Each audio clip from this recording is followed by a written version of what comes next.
Warahmatullahi wabarakatuh.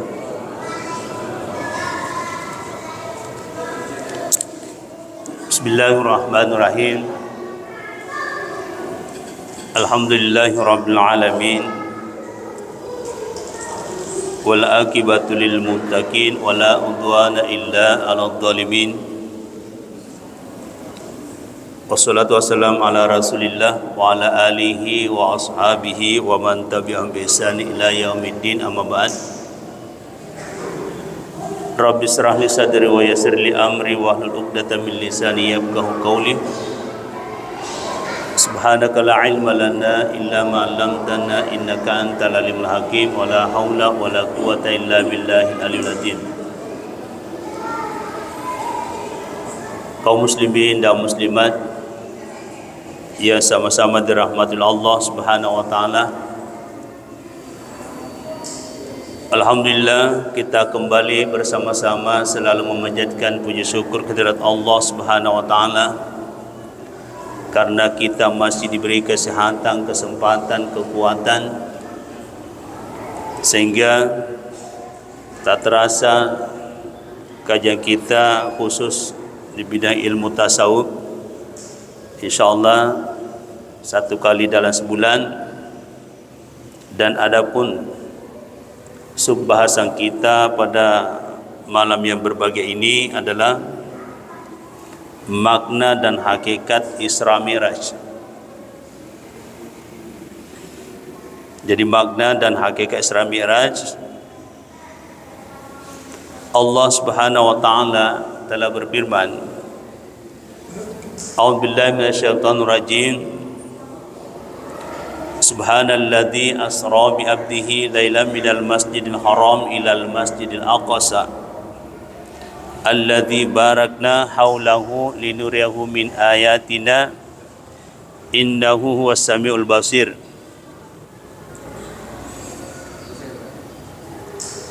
Maha suci Allah yang telah memperjalankan hambanya pada malam hari dari Masjidil Haram ke Masjidil Aqsa, yang telah kami berkahi sekelilingnya agar kami perlihatkan kepadanya sebagian tanda-tanda kebesaran kami. Sesungguhnya Dia Maha mendengar lagi Maha melihat. Jadi ayat ini menjelaskan tentang perjalanan Rasulullah SAW dari Masjidil Haram ke Masjidil Aqsa.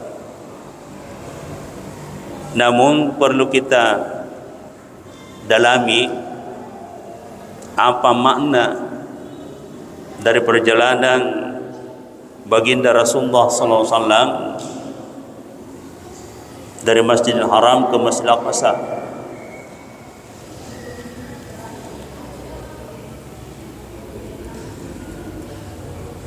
Perlu dipahami bahwa perjalanan ini dalam pandangan ilmu tasawuf maknanya sangat dalam dan sangat luas dan terkait dengan kehidupan kita, baik kehidupan duniawiyah dan tak kalah pentingnya kehidupan ukhrawiyah. Allah Subhanahu wa taala mengawali dengan kalimat atau lafaz subhana. Para ulama tafsir menafsirkan bahwa kapan ada lafaz subhana di dalam Al-Quran, itu menandakan bahwa peristiwa itu luar biasa.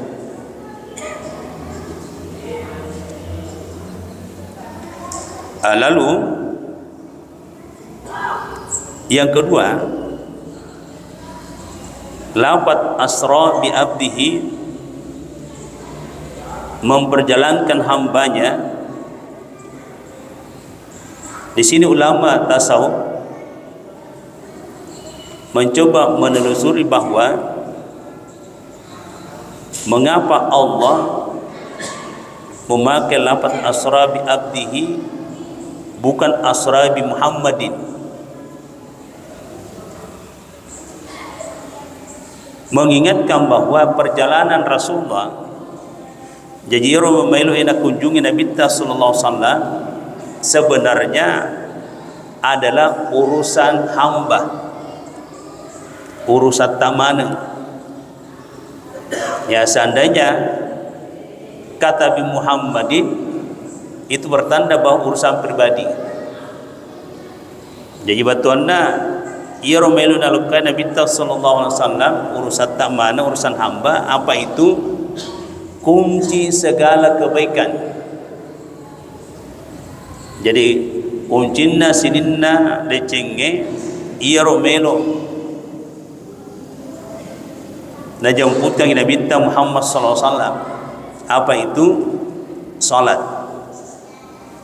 Maka Nabi sallallahu alaihi wasallam as-salatu miftahu ala kulli khair. Salat itu adalah kunci segala kebaikan. Jadi iro intina reke perjalanan Nabi ta datu Sidratul Muntaha. Kaum muslimin dan muslimat yang dirahmati Allah, kemudian lanjut dari itu, lailan minal masjidil haram ilal masjidil aqsa.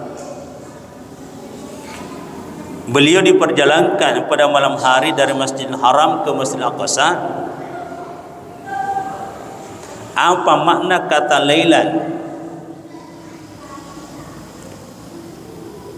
Para ulama sufi menemukan bahwa makna daripada kata lailan itu beliau menghubungkan di dalam Quran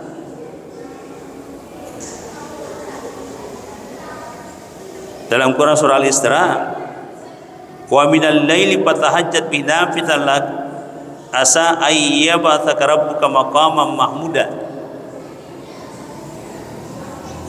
Artinya pada sebagian malam lakukanlah sholat tahajud sebagai suatu ibadah tambahan bagimu, mudah-mudahan Tuhanmu mengangkatmu ke tempat yang terpuji.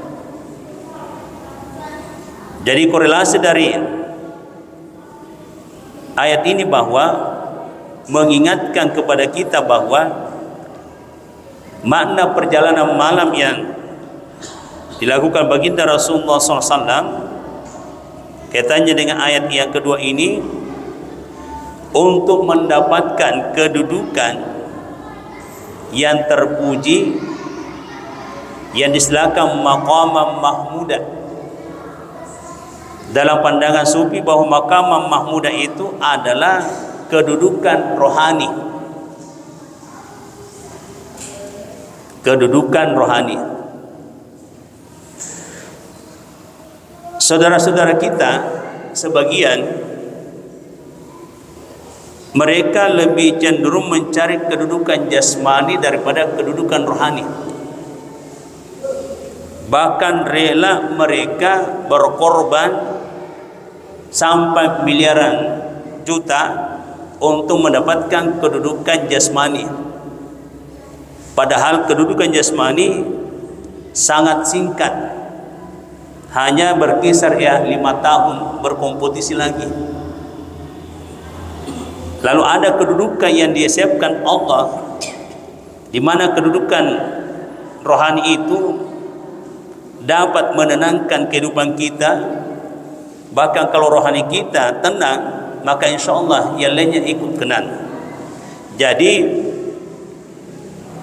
para ulama sufi menganjurkan kepada kita bahwa kalau mau mendapatkan kedudukan rohani dari kumelu kita tendang atita tendang nyawa-nyawata mabila resenge abala selama dalam kehidupan kita penendungangi sampai jam tahajud. Lalu apa lagi manfaat daripada orang yang melanggengkan salat tahajud? Ini makna daripada lailan. Rasulullah SAW menyiapkan syafaat nanti di hari kiamat. Artinya pertolongan khusus kepada umatnya yang melanggengkan salat tahajudnya selama dalam hidupnya. Lalu manfaat berikutnya, ternyata sholat tahajud itu dapat mengusir segala macam penyakit, baik penyakit medis maupun non medis. Lalu ditambahkan lagi bahwa setiap selesai sholat tahajud atau sholat yang lainnya, ada amalan-amalan para ulama-ulama sufi itu, sehingga kita mengamati Irfan Rita Sopoe de tugaga palla salasan. Ya, coba kita mati Pandrita Sopoe de tugaga palla salasan. Alhamdulillah saya dapatkan amalannya tungka pura mas sempaja. Ya, sengaja tangan diletakkan di dada, di bagian kiri jantung, baru doa dipanjatkan di situ. Assalamualaikum warahmatullahi wabarakatuh, wasyifa'un lima fis sudur. Ya Allah, sembuhkanlah segala macam penyakit yang ada dalam tubuhku. Itu dibaca 3 kali.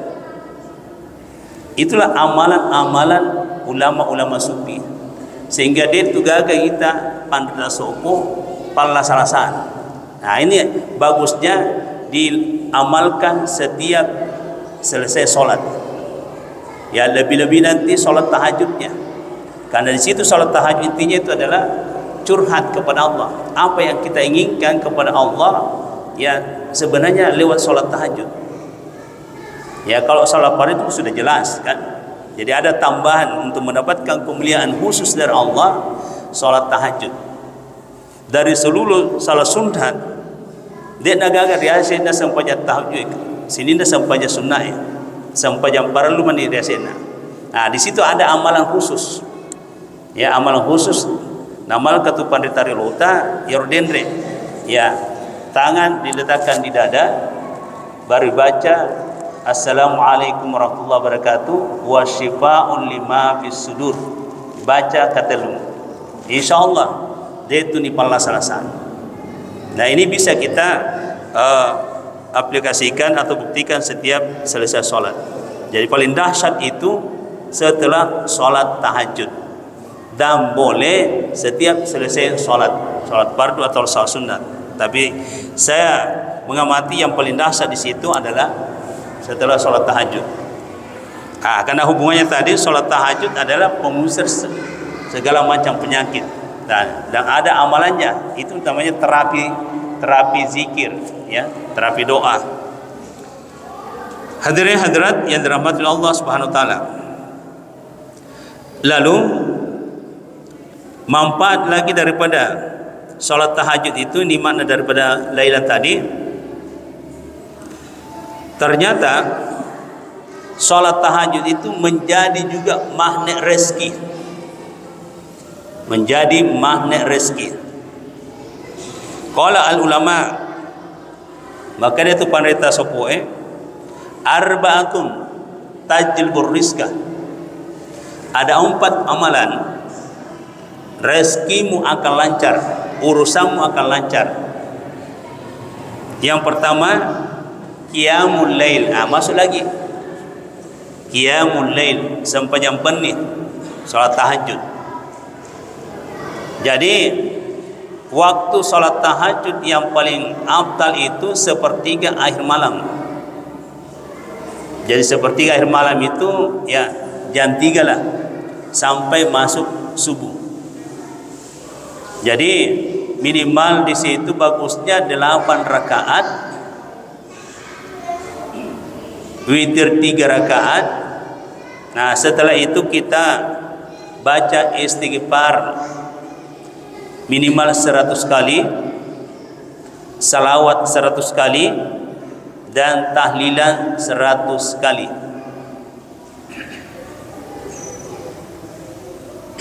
Itu amalan untuk istilahnya magnet rezeki. Lalu yang kedua, kasratul istighfar, perbanyak istighfar, tajlibur rizqa, Karena istighfar itu melancarkan semua urusan terkait masalah rezeki. Keterangan tambahan dari Ibnu Qayyim al-Jauziyah, langgengkan istighfarnya 1000 kali selama 24 jam.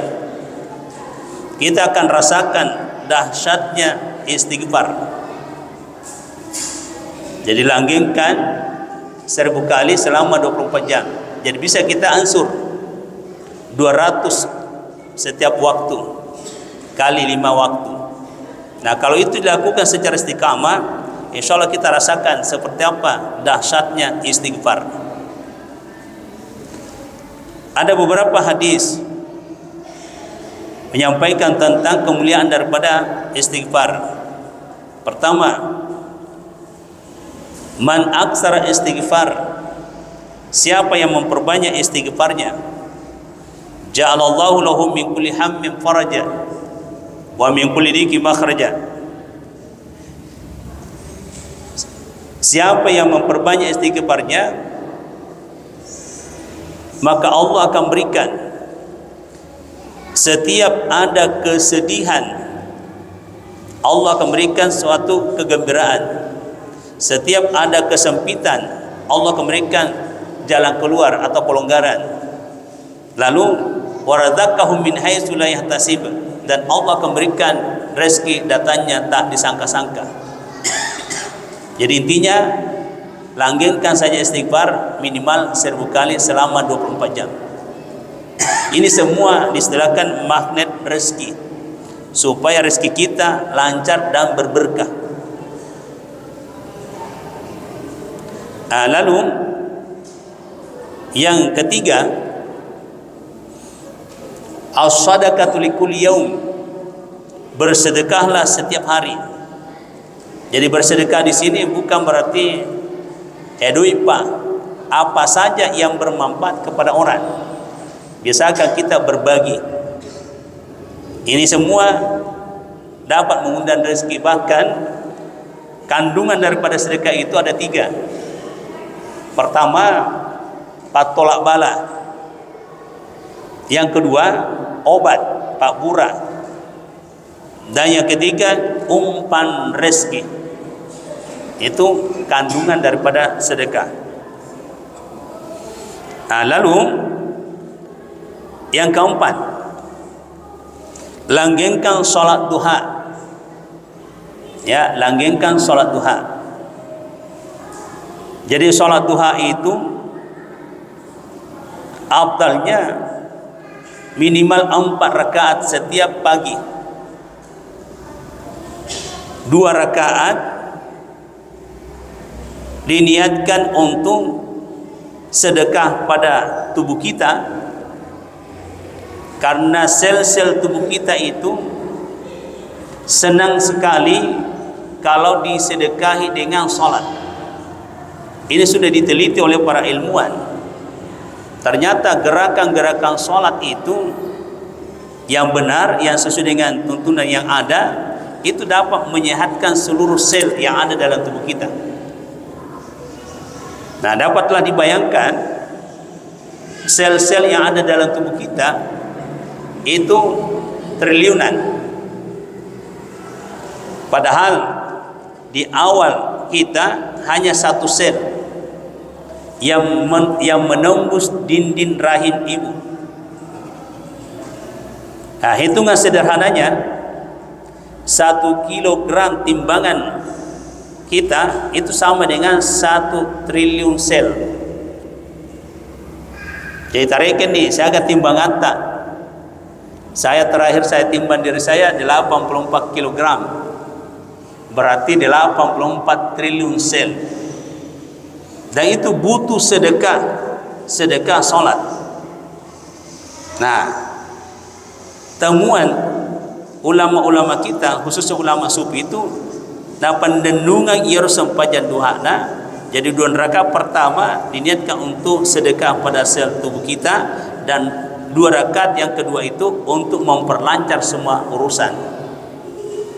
Nah, lalu ada doa yang dipanjatkan di situ, Pertama, Allahumma afina fi abadanina, Allahumma afina fi sam'ina, Allahumma afina fi basarina, Allahumma inna na'udzubika minal kufri wal faqr, Allahumma inna na'udzubika min azabika la ilaha illa anta.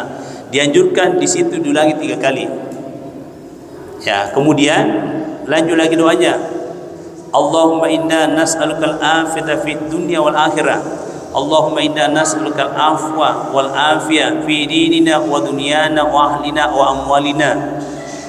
Allahumma astur auratina wa amin ru'atina. Allahumma fazna min baini yadayhi wa min khalfi wa yamin wa shimal wa min fawq wa na'udzu bi azamatika an utala min tahti.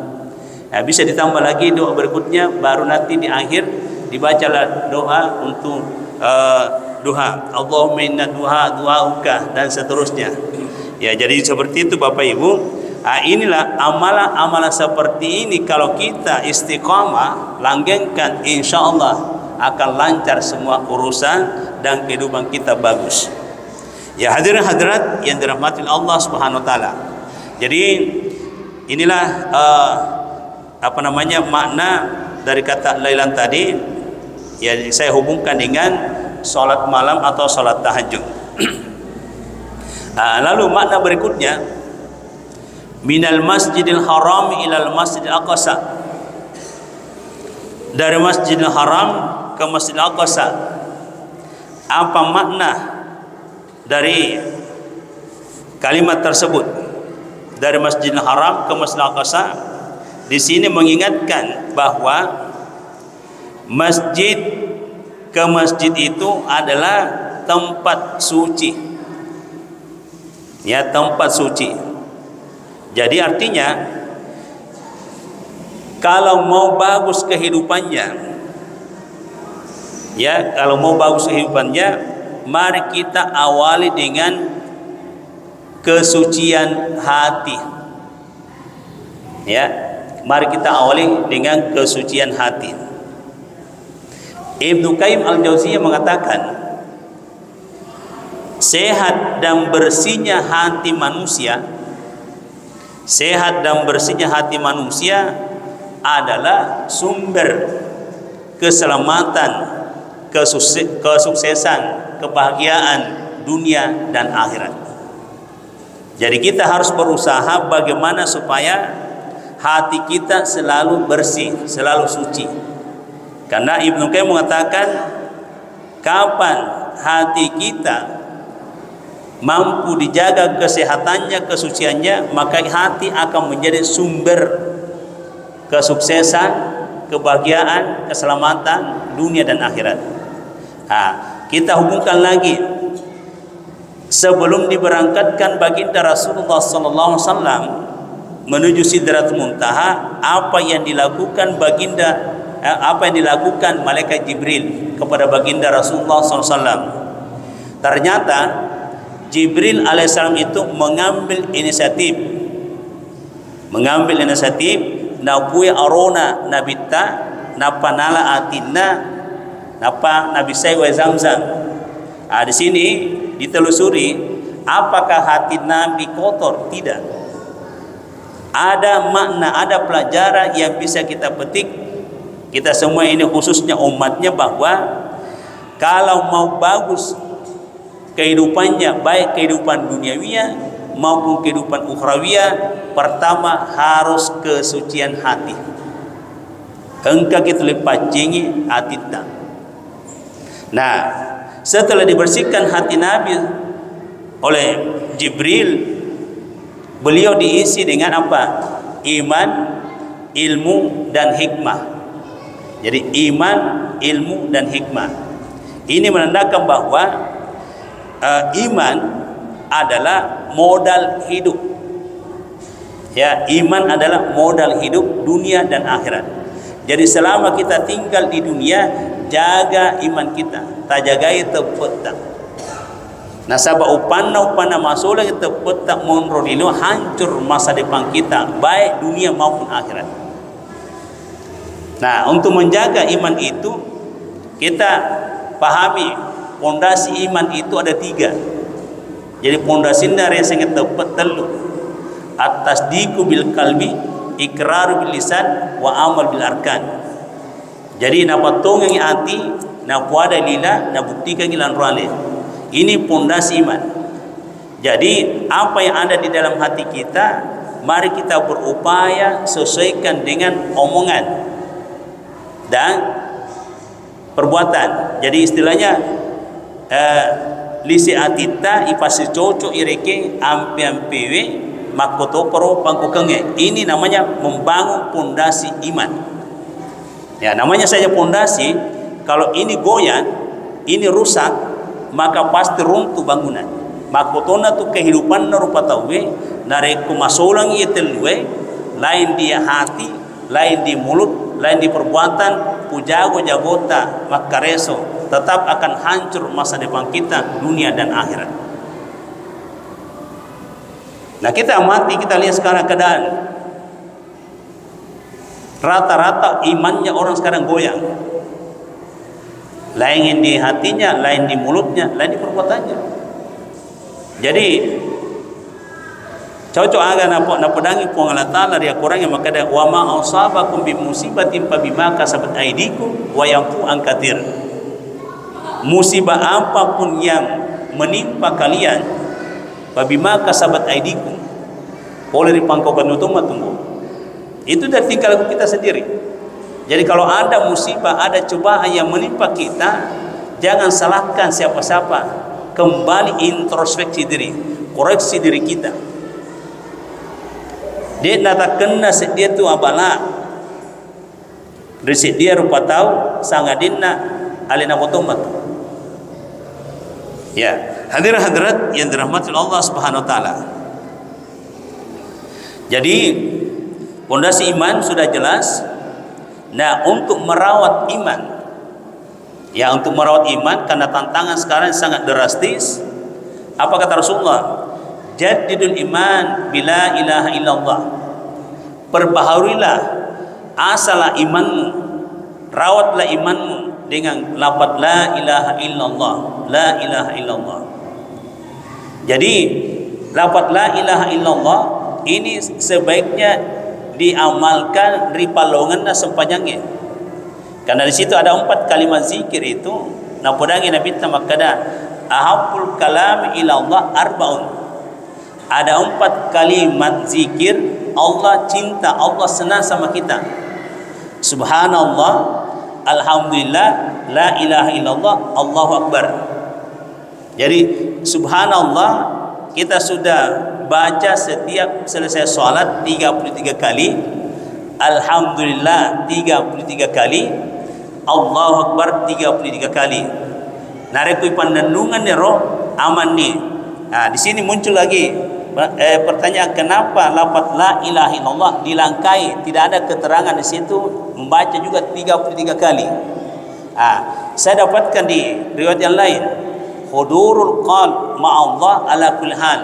Hadirkanlah Allah di dalam hatimu di setiap keadaan. Nah, cara menghadirkan Allah di dalam hati kita ternyata lafaz la ilaha illallah, la ilaha illallah. Itulah yang kita baca dimanapun kita berada.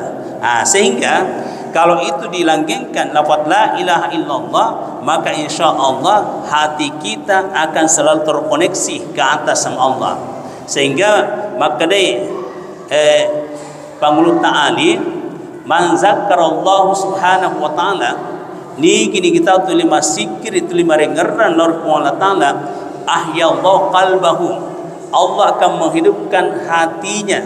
Jadi nampak tuang hati tapung Allah ta'ala nareku ilangging ke reseng sikir lor puangin wa nawira aklahu walubahu nenia nampak cakari wipuang Allah ta'ala akaleta nenia pikirata. Itu berkahnya lafaz la ilaha illallah.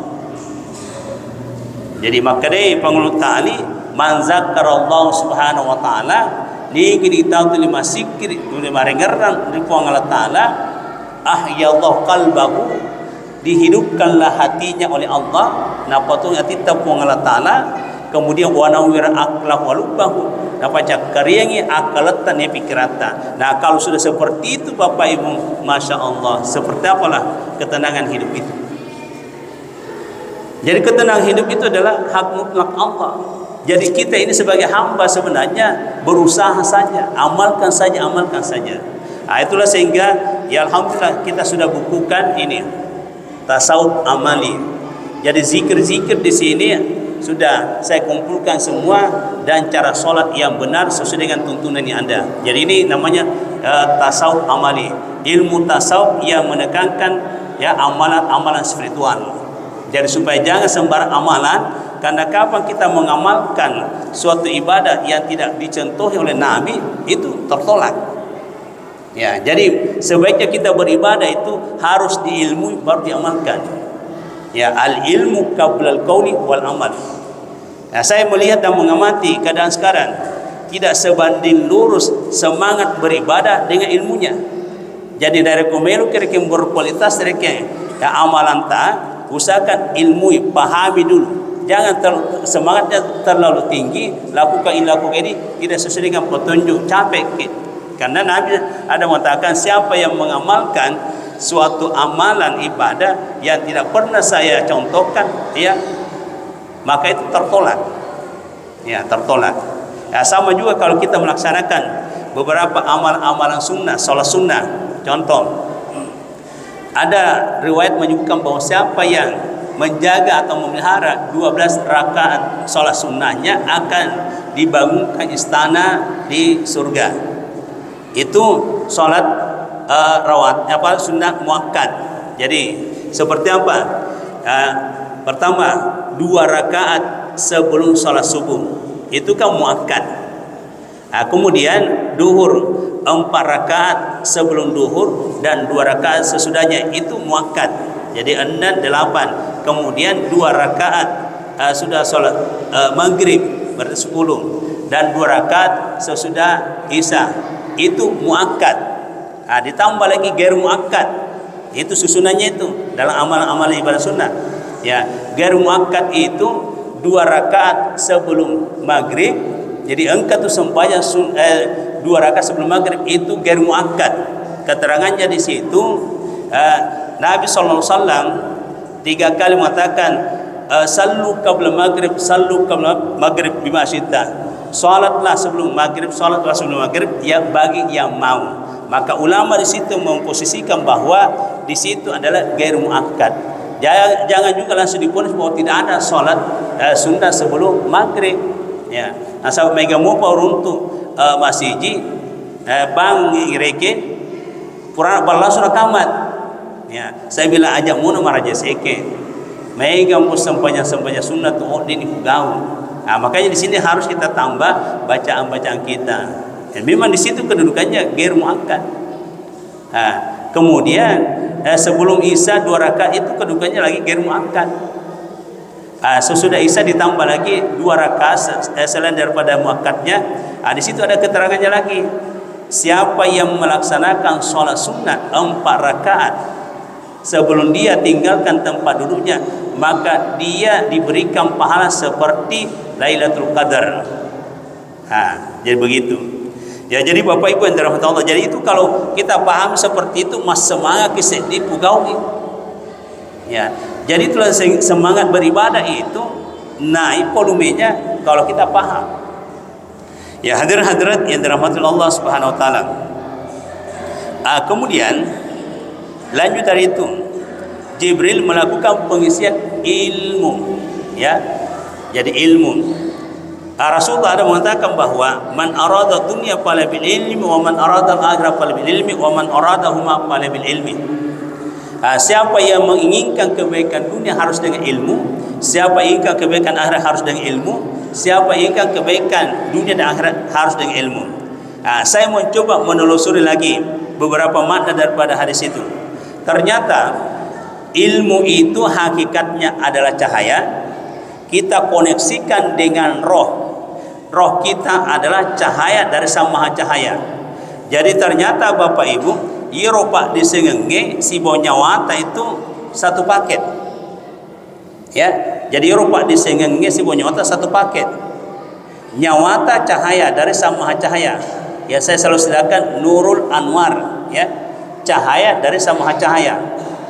Lalu ilmu itu adalah cahaya, al ilmu nurun.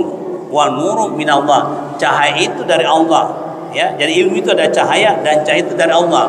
Jadi roh kita ditransfer masuk ke dalam tubuh kita. Jadi nyawata ditransfer masuk ke dalam tubuh kita. Nah, tubuh kita hakikatnya itu gelap. Jadi tubuh kita hakikatnya mapetang. Nah, sabayar tubuh poler tanai. Nah, warnana tanai mapetang. Coba kita kita kilau saliwang mapetang tuh. Nah, di situ lo mengingatkan bahwa tubuh kita situ mana mapetang. Nah, jadi masalah nyawa ditransfer masuk ke dalam tubuh kita, masih say nyawa monro di dalam tubuh nasi rupa tahu dari kode gaga pak disengar cinrolai. Itu sehingga kenapa diwajibkan menuntut ilmu. Talabul ilmu faridatun ala kulli muslimin. Bahkan diriwayatkan lagi utlubul ilma minal mahdi ila lahdi. Jadi kita diwajibkan menuntut ilmu mulai dari ayunan sampai kalian lahat nasabak nyawata masisa dari kode gaga pak disengenna tuli maranaka tu nyawai monro dalam tubuhna dari kode gaga pak disengenna. Jadi ilmu yang paling utama di sini adalah ilmu agama. Coba kita mati sekarang tahu madudung pak disengenna agama tuli maranaka tu susah kan dari ke lo kasih makutana. Jadi itu bagusnya kalau kita nambah terus ilmu agama, karena ilmu agama adalah kebutuhan utama daripada roh kita. Ya, jadi seperti itu Bapak Ibu ya. Ya hadirin hadirat yang dirahmati Allah Subhanahu wa taala. Lalu kemudian pengisian berikutnya yang dilakukan Jibril alaihissalam adalah hikmah. Ya, hikmah. Al hikmatu dhallatul mu'min fakhudhuhu ainama wajadta. Jadi hikmah itu adalah barang mutiaranya orang-orang mukmin. Jadi betulnya dari kuengka urusan ijama, nah daripada kena berhasil jangan dipaksakan. Ya, jangan dipaksakan. Kita langsung mindset kita rubah. Ya, ambil hikmahnya. Ya, karena apa yang dilakukan oleh orang-orang beriman itu sebenarnya itu Allah persiapkan. Tidak mungkin mereka dia perhatikan ki puang Allah Ta'ala mereka mencaji ki ata tu salina puangnya. Jadi kong karek urusan nah daripada berhasil jangan dipaksakan, ambil hikmahnya. Karena hikmah di belakangnya itu adalah ilmu yang luar biasa, maknanya sangat mendalam Bapak Ibu. Ya, inilah semua perlu kita pahami dan kita miliki supaya hidup ini nyaman, indah, jangan mudah stres. Ya, kaum muslimin dan muslimat yang dirahmati Allah Subhanahu wa taala. Jadi inilah makna daripada ayat yang saya bacakan tadi, perjalanan Rasulullah dari Masjidil Haram ke Masjidil Aqsa. Nah, inilah distilahkan Isra. Lalu lanjut dari itu Mi'raj. Ya, Mi'raj. Jadi Mi'raj itu adalah perjalanan partikal. Nah, kita amati berapa langit yang dilewati Nabi. Ya, berapa langit yang dilewati Nabi? Ada 7 langit. Ada 7 langit. Ya, para ulama sufi menelusuri bahwa perjalanan Rasulullah ya sebenarnya pada malam itu ada 3 alam. Ada 3 alam yang dilewati Nabi. Alam nasub, alam malakut, dan alam lahut. Jadi ini betul-betul peristiwa luar biasa. Ada 3 alam dilewati Nabi. Alam nasub, alam wilayah manusia. Yang mana itu? Dari Masjidil Haram ke Masjidil Aqsa, itu namanya alam nasub. Nah, lalu yang kedua, alam malakut. Alam malakut adalah alam wilayah para malaikat. Jadi alam wilayah para malaikat itu langit pertama, kedua, ketiga, keempat, kelima, keenam, ketujuh. Itu namanya alam malakut. Nah, kita telusuri apa makna daripada 7 langit itu. Itu isyarat tahu nanti bahwa ketika berpisah roh kita dengan tubuh kita, jadi roh nyawata perjalanannya itu lari ke atas, tubuh ta kembali ke tanah. Ya, jadi begitu nanti perjalanan kita. Jadi ini Isra dan Mi'raj betul-betul kalau kita telusuri tidak ada habisnya Bapak Ibu. Kalau kita berbicara masalah maknanya, ya ternyata saya dapatkan dari beberapa referensi itu. Jadi Isra dan Mi'raj itu perjalanan kita menuju ke negeri akhirat. Jadi dari pasarani matu nyawata si batu buta, tubuh kita kembali ke tanah, nyawata ke atas. Namun ada beberapa saya referensi dapatkan bahwa tidak semuanya roh itu dibukakan oleh para malaikat pintu-pintu langit. Jadi engkau nyawa reke tetap itu turut tangan langit. Engkau turut ke nyawa cepat dibukakan pintu langit. Nah, saya dapatkan di situ yang disampaikan oleh ini dialognya Sokrates dengan Aristoteles, ya. Ini pemikir dari filsafat. Jadi iro nyawana rupa tawe dua rupa, engkau nyawa mukmin, engkau nyawa kafir. Ya, engkau nyawa mukmin, engkau nyawa kafir. Iro nyawa mukminge dari kolepe pola itu bunda itimparangi babanda langit pertama, kedua dan seterusnya nyawa mukmin. Magi nasaba iro nyawa mukminge ternyata harum sekali mabaula de nyawana mukminge nasala itu guna, sehingga semua malaikat mulai dari penjaga malaikat langit pertama dan seterusnya penasaran igaro nyawa mabaula de nacabu malakal maut. Maka terbuka pintu langit pertama, ilmu mana yang saksikan malaikat. Itulah nyawanya orang-orang mukmin mabaula de. Si balikin natung sereke Bapak Ibu nareko nyawa kafir ya. Iro nyawa kafir liyo tu si kobona. Liyo tu si kobona, sehingga maka dia malaikat iga nyawa si nacabu malakal maut liyo kobona tutup mana pintu na langit. Dia nulis demi mau malaikat kobona iro nyawa na kafir. Subhanallah. Lalu muncul pertanyaan, amalan apakah yang bisa kita amalkan supaya roh kita harum, supaya bisa diterima di langit? Ada 7 amalan Bapak Ibu. Ini pandangan sufi. 7 amalan. Pertama, taubat. Yang kedua, al-wara'ah. Yang ketiga, az-zuhud. Yang keempat, al-fakar. Yang kelima, as-sabar. Yang keenam, tawakal. Dan yang ketujuh, ridha. Inilah 7 amalan yang kita maksimalkan selama hidup kita. Roh kita nanti harum. Sehingga kapan nanti dicabut roh kita, cepat dilayani oleh para malaikat. Ya, ini maknanya ya. Jadi amalan ada 7, taubat. Ya. Implementasi taubat itu kembali lagi istighfar. Tubu ilallah wa astaghfiruh. Fa ini atubu ilallah wa astaghfir fil yaum mi'ata marrah. Itu kata Nabi. Bertobatlah kepada Allah, istighfar, perbanyak istighfar. Sesungguhnya saya bertobat kepada Allah dan membaca istighfar setiap hari minimal 100 kali. Yoro Nabi tadi nang kena kurang istighfarnya 100 kali dalam sehari. Padahal beliau itu sudah masuk bebas daripada dosa.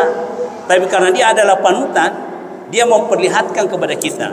Jadi para ulama-ulama sufi menantang kita, kalau mau dapatkan dahsyatnya istighfar minimal 1000 kali.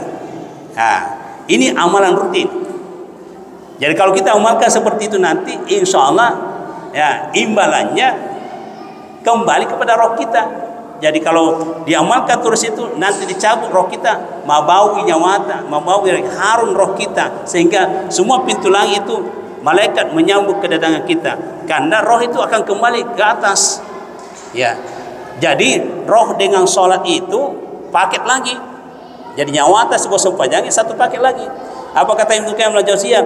As-salatu lazizatu li arwah. Sholat itu adalah makanan lezatnya roh. Nah, di mana dijemput roh, di mana dijemput salat kita? Di Sidratul Muntaha. Nah, roh kita akan ketemu langsung nanti di Sidratul Muntaha.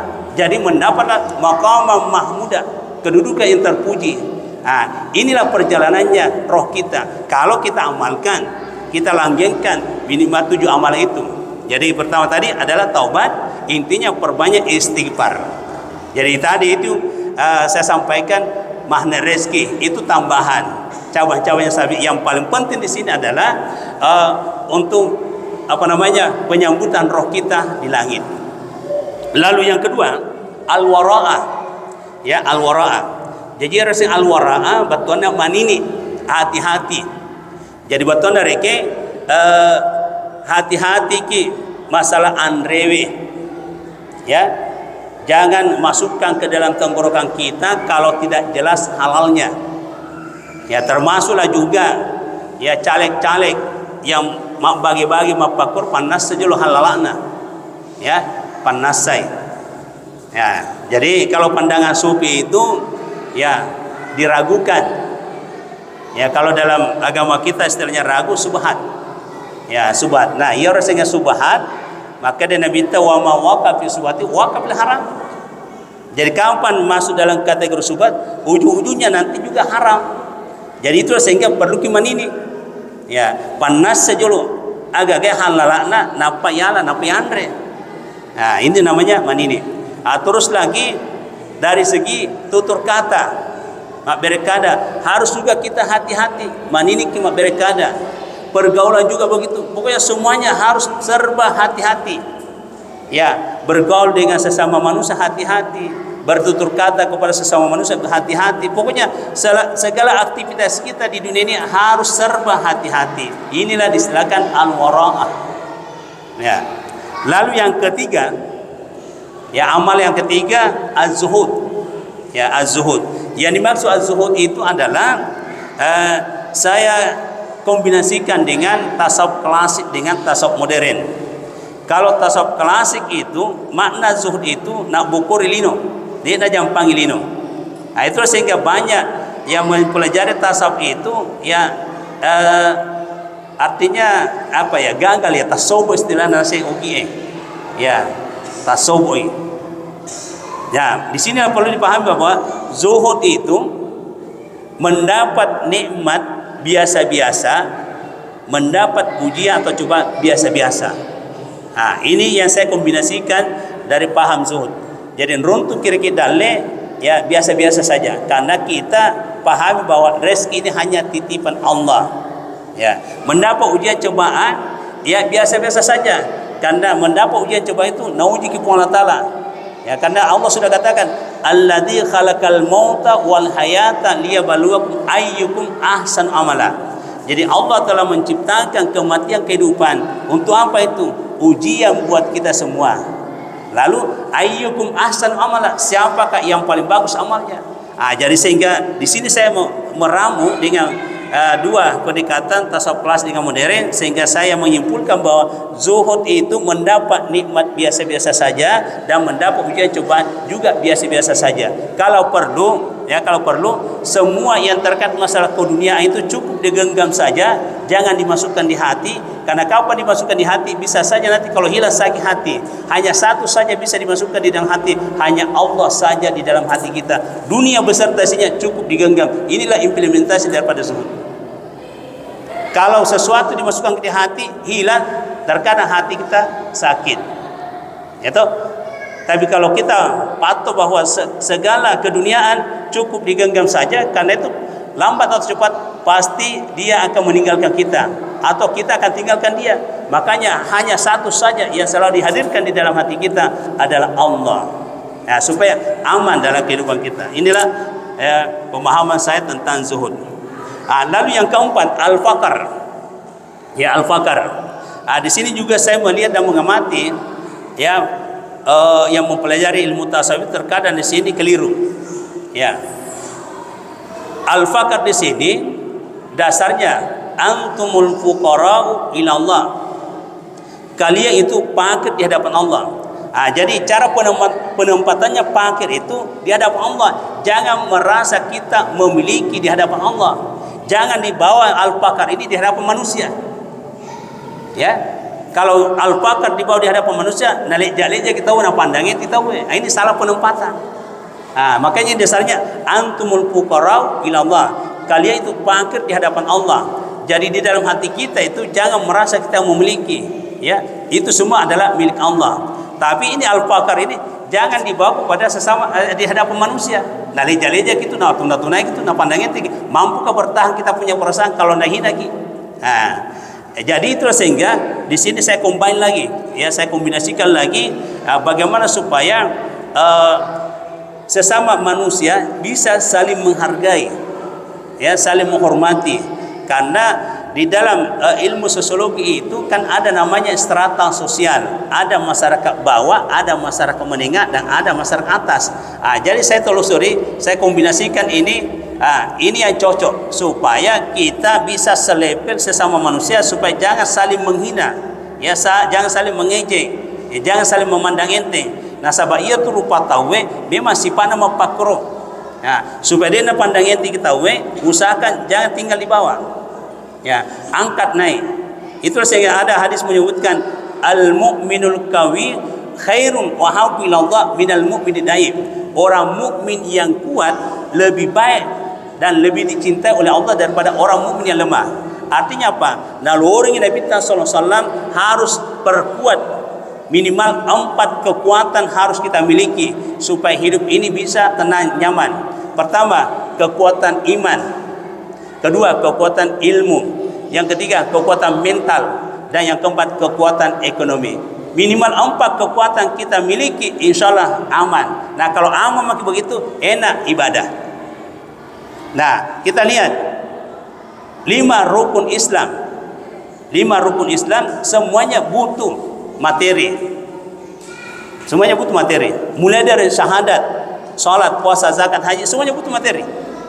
Semuanya butuh kekuatan. Ada yang mengatakan, apa kebutuhannya syahadat, Ustaz? Kenapa dikatakan syahadat juga butuh materi? Ya, buktinya ia 2 kalimat syahadat dari ko elok bukti tawe. Ya toh? Apa ya, sebelum menikah kan disuruh mengucapkan 2 kalimat syahadat. Nah, nikah itu butuh materi, ya kan? Ya, jadi begitu. Ya, lebih-lebih bisa memperpanjangnya puasa, zakat. Inilah sehingga kalau mau betul-betul agama kita ini kuat, harus dimiliki minimal 4 kekuatan itu. Ya, hadirin hadirat yang dirahmati Allah Subhanahu wa taala. Jadi lanjut dari itu, yang kelima adalah as-sabar.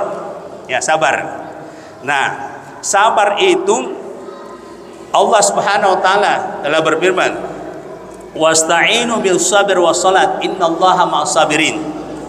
Illa tolong kiri Allah taala dengan kesabaran dan salat. Jadi artinya begini, ya roh dia sehingga sabar betul-betul berat Bapak Ibu, karena innallaha ma'as sabirin, sesungguhnya Allah bersama orang yang sabar.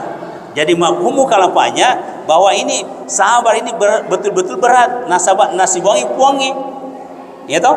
Saya kasih contoh. Misalnya Pak Muslimin, ya, Pak Muslimin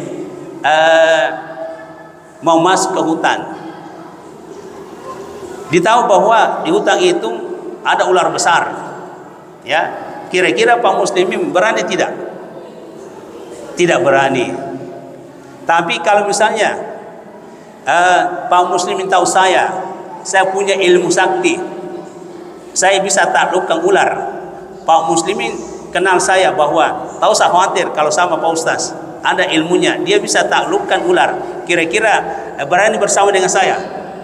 Berani kan? Jadi kalau kita ditemani dengan Allah, kesabaran itu jangan khawatir, kita bersama dengan Allah. Jadi ketika kita diuji dan sabar itu menahan penderitaan dan mencari solusi, bukan berarti diam. Ya, jadi apapun ujiannya, kalau kita hadapi dengan kesabaran, Allah menemani kita, dan tunggu nanti akan muncul nanti hikmah. Ya, jadi begitu.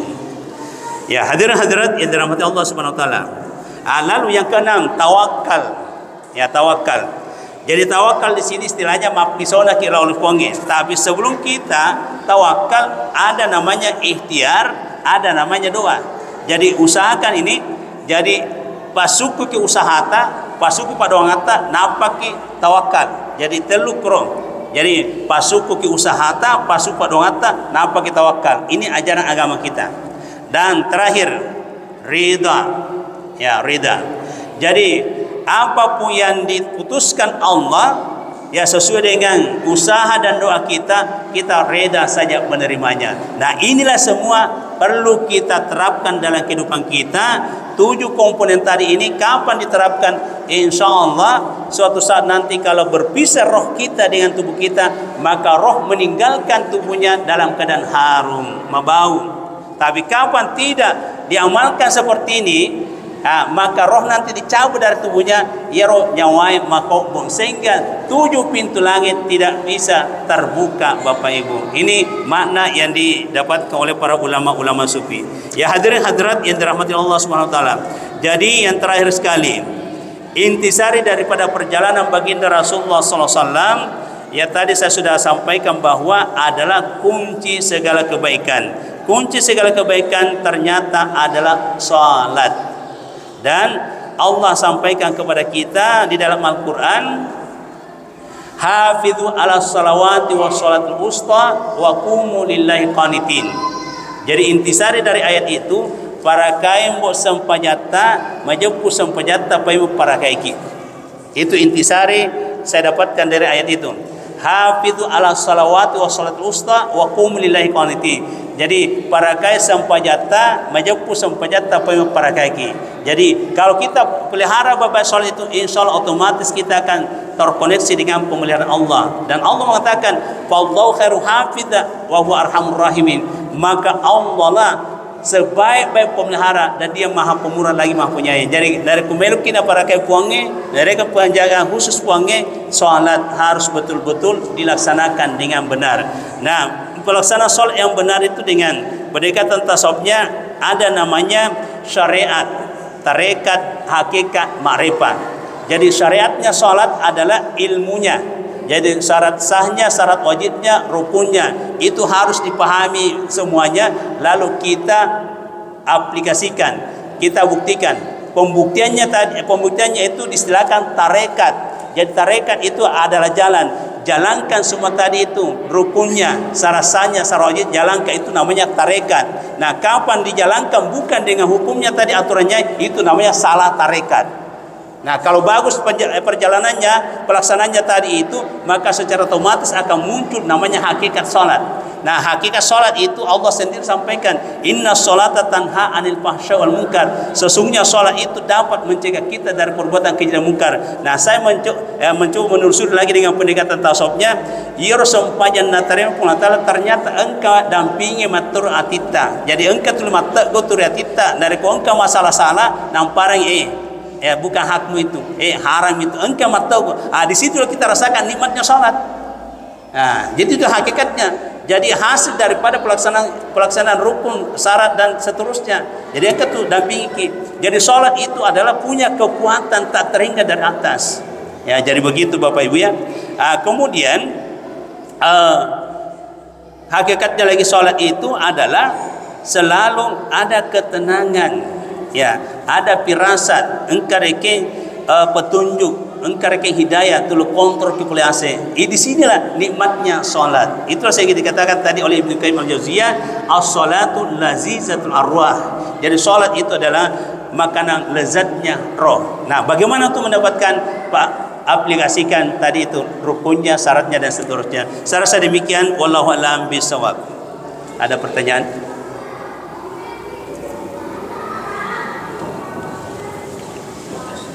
Iya, silakan. Salam. Iya. Iya.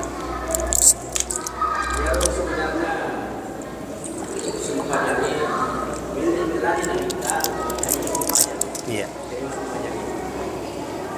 Ada gayanya wae tidak bisa diartikan sebagai sebagai nyawa. Dan dia kayak muslim banyak itu menyawa. Ya. Apakah ada perbedaan di situ antara syarat dengan nyawa? Ya. Pertama itu. Yang kedua, apakah waktunya pindah Nabi itu ikutkah tubuh kasarnya atau hanya tubuhan saja? Ya. Yang kedua. Ya.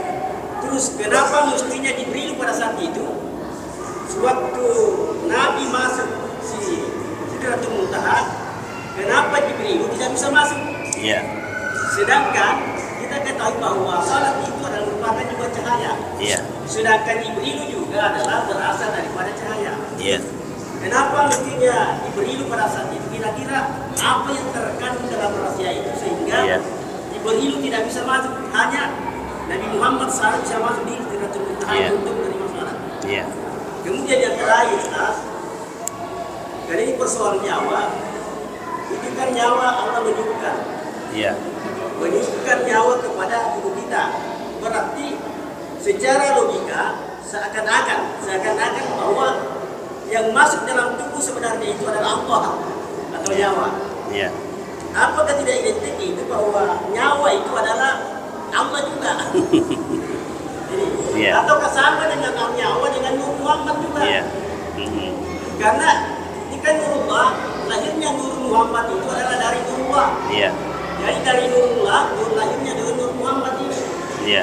Apakah ini ketiga hal ini, apakah ada perbedaan ataukah memang sama juga, hanya sebutannya yang berbeda? Iya. Terima kasih. Iya.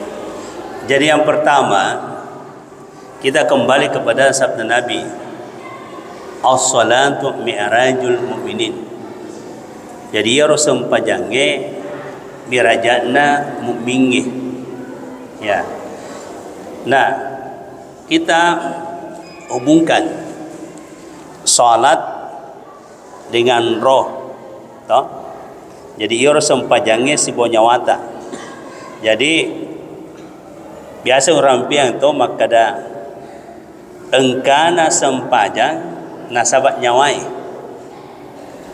menengi tani nyawata digaga sempajang ya toh. Jadi engkana sempajang nasabat nyawai menengi tani nyawata digaga sempajang. Jadi nyawata kita sudah paham itu adalah cahaya dari Sang Maha Cahaya, tajam poler tajana puange, itu nyawa. Terus salat agak hubungannya sempajangi si nyawai. Salat itu akar kata wasalah, ya, akar kata wasalah, betulnya alat hubungan antara hamba dengan Allah. Ya, jadi salat itu adalah alat hubungan antara hamba dengan Allah. Kenapa diberikan alat hubungan? Nasabah engka nyawa, engka cahaya polri tajanna puange na transfer ke tama ritubuta. Nah, iro nyawa engke tama ritubuta masesa narekodega ke koneksina lori puange. Tidak ada hubungan dari Allah. Jadi itu sehingga sholat itu adalah alat hubungan supaya iro nyawata tulen runtuh mereka pamase baraka poler kuangnya. Jadi sholat itu adalah ya lala untuk naliti baraka siwa pamase sehingga nyawa tinggal dalam tubuh kita dingin, nyaman, tenang dan seterusnya. Tapi kapan tidak ada hubungan kepada Allah betul sempajan mereka bermasalah, maka rahmat berkah ya kurang. Sehingga indikatornya kapan rahmat berkah kurang, ia itu madari tuli maranaka, tuli susah, makere-kere, macai dan seterusnya karena rahmat dan berkah kurang disebabkan sholatnya bermasalah. Paham Pak ya? Ya, itu yang pertama. Nah, yang kedua, setelah Nabi ada di Sidratul Muntaha, ya toh, dari beberapa riwayat yang saya dapatkan, Jibril itu tidak bisa masuk. Kenapa tidak bisa masuk? Jibril kan disuruh, diperintah. Bukan berarti Jibril itu tidak boleh masuk. Karena Jibril itu dia tidak semua malaikat ya. Malaikat itu dia lakukan kalau ada perintah dari Allah. Kalau tidak ada perintah dari Allah, malaikat tidak bisa. Jadi perintahnya itu hanya disuruh Jibril menjemput Muhammad. Nah, lokau Jibril jemputkan Muhammad dengan kendaraan buruk. Nah, ia itu nacoreke sampai ke Sidratul Muntaha. Nah, jadi sampai Sidratul Muntaha Rasulullah masuk karena memang dia tamu khusus. undangan khusus. Ya, logikanya kalau mau dilogikakan, ya, tidak mungkin tidak ketemu langsung yang mengundangnya, ya kan? Jadi kalau pandangan sufi ini adalah undangan cinta. Ya, undangan cinta. Nah, Nabita Habibullah, kekasih Allah, tahun pujina puangnya, dan diundang secara khusus. Tidak mungkin Pak kalau logikanya diundang secara khusus lalu tidak ketemu langsung yang mengundangnya, ya kan? Tidak mungkin. Ini kalau kita main logika. Nah, sebenarnya ini kalau main logika kan dangkal di situ Pak. Yang jelas seiman. Ya, tapi kalau saya paralel itu kan dalil itu ada dua, nakli, akli. Jadi bagaimana kita koneksikan nakli dari Al-Quran dan hadis dan objeknya akal. Nah, jadi terus saya kombinasikan bahwa Nabita itu undangan khusus atau disediakan undangan cinta. Ya, poler puangnya tidak mungkin tidak ketemu langsung puangnya, tidak mungkin. Nah, setelah sampai Nabi di Sidratul Muntaha, Nabi langsung sujud di hadapan Allah. Keterangan yang saya dapatkan, sita langsung Nabi puangnya, sita langsung. Karena ini adalah hak prerogatif Allah, dan Allah mengatakan fa'alu lima yurid, saya lakukan apa yang aku inginkan. Jadi tidak ada yang bisa batasi. Nah, ya, dia mengatakan fa'alu lima yurid, saya lakukan apa yang aku inginkan. Jadi Nabi pada saat itu kan pasif, tidak aktif, dia digerakkan saja, diperjalankan saja, difasilitasi saja. Ah, begitu Pak ya.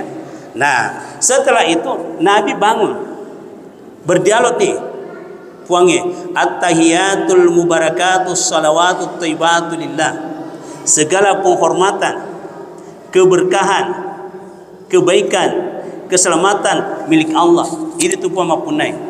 Ah, mapi bali ni puangnya, assalamu alayka ayuhan nabi wa rahmatullah wa barakatuh, keselamatan atasmu wahai nabi, wa rahmatullah wa barakatuh, rahmat dan berkah. Di sini lagi dipahami oleh para ulama sufi, ternyata salat itu adalah rahmat dan berkah, itu hakikatnya. Ya, jadi makruh penyerahan puangnya assalamu alayka ayuhan nabi wa rahmatullah wa barakatuh. Jadi isalami reke paiman nabi tar puangnya agak serungangi rahmat dan berkah. Ternyata rahmat dan berkah itulah hakikat salat. Pamaset nini barakah. Jadi salat itu Pak adalah rahmat dan berkah hakikatnya. Jangan dipandang bahwa salat itu adalah sebatas kewajiban tok saja. Disinilah kedangkalan pemahaman umat Islam sebagian. Nah, saya kira sempajanya kewajiban semata-mata sehingga angka maka ada pajabau ni sempaja yang lagi mas sempaja sogi, itu namanya gagal paham. Nah, itu sehingga saya itu cenderungnya kita gali dengan pendekatan ilmu tasawuf. Inilah maknanya, inilah hakikatnya. Jadi sempayang itu pamasin ini barakah. Nah, lalu apa lagi jawabannya Nabi? Assalamu alaina wala ibadillah sholin. Keselamatan atas kami. Betul tak? Nailawangi Nabi ta keselamatan untuk siapa? Hamba-hamba yang soleh. Jadi hamba-hamba yang soleh itu masuk ibaratnya proposal. Ya, tamai proposal dari puangnya maka tamai setu puang, tabaraka itu puang, atata ia salewe. Ya kan? Itu hasil dialognya Nabi tasibuk puangnya di Sidratul Muntaha. Lalu matani Jibril, asyhadu an la ilaha illallah wa asyhadu anna Muhammadar Rasulullah. Allahumma shalli ala sayidina Muhammad wa ala ali sayyidina Muhammad kama shallaita ala sayyidina Ibrahim wa ala ali sayyidina Ibrahim. Jadi yang ngomong itu adalah Jibril di luar Sidratul Muntaha. Dia menyaksikan dialognya Allah dengan Rasulullah. Jadi begitu sebenarnya, Pak. Sudah jelas? Apalagi? Masih ada? Kenapa kira-kira mestinya diberi tidak informasi? Ya, karena sesuai dengan tugas. Jibril kan diatur, ya toh? Ya, coba iya. Dan diaturnya bahwa seakan-akan Allah mengatakan kau Jibril ada di situ. Iya. Ini adalah di Sidratul Muntaha, ini adalah daerah saja dengan Muhammad. Dari sinilah saya pertanyakan, kira-kira rahasia apa yang terkandung di sini sehingga jadi begini, yang saya pahami, ya. Jadi yang saya pahami, ini sebenarnya kalau mau dijelaskan Pak, silakan baca buku ini. Ya, jadi intisarinya semua malaikat itu apa yang diperintahkan oleh Allah. Jadi tugasnya begini. Kalau malaikat itu Dari ku iparenta rupangi mapakoi ya tomi itu semata-mata. Dia na pada rupa tawe. Ke isura kue na jamatoy ye.